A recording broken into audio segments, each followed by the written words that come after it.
So, in this video, we're going to talk about the basics of a detector. We're going to start with a raw scintillator block, how we polish it, how we finish it, and how it is wrapped and fitted with the PMT.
So here I should start with this little razor and scrape off the irregularity on the surface of this edge right here.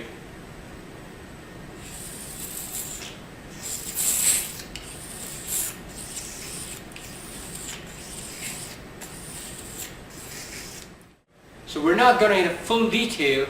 What I have is a finished version of this guy and how it looks. So after I start with scraping off the irregularity on the surface of the edge of the scintillator block, now is the time we need to make sure that the smoothness of the surface is better. So as smooth as possible, that's what we want. Here's what I have is a sandpaper block. Usually we start from 1200 and go into 2500. That is the range of the sandpaper we use. So you want to make sure your scintillator block's edges are smooth as possible, and these guys help the job. So here's a little demonstration of what we do to make sure that process is smooth as possible.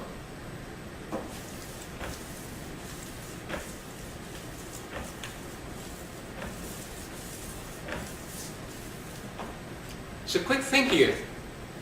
The reason why we would make this block wet is because we don't want to burn the edges of this block. That would instead make it more rough. Even if it doesn't make rough, it would not do your job as efficiently as it should.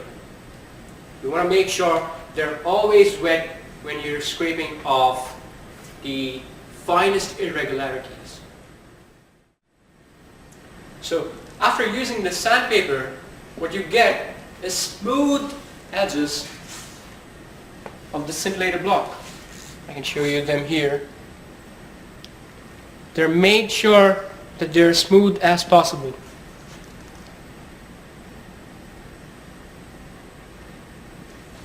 And so after you've made them smooth as possible, now it's time you should really focus on the surface. What we do is polish the surface. You need to make sure that all the water stains, all kinds of stains are out of the surface. You want them to be really smooth. So now we have used the sandpaper to make sure the edges of the scintillator block are smooth as possible. Now it's time to focus on the two faces of the scintillator block.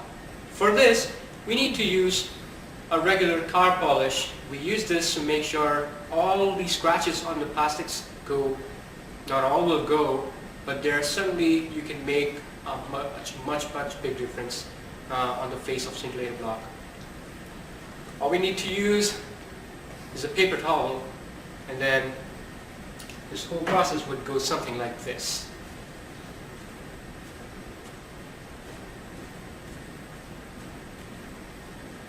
So you want to make sure that when you polish this whole face, it should be evenly polished from every spot.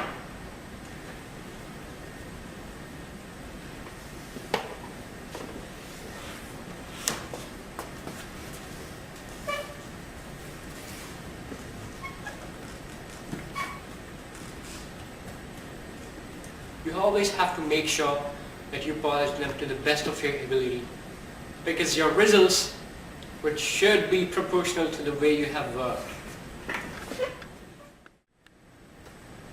So after we have polished our scintillator block and kept it for 1 or 2 days, our scintillator block should be something like more smooth and clear.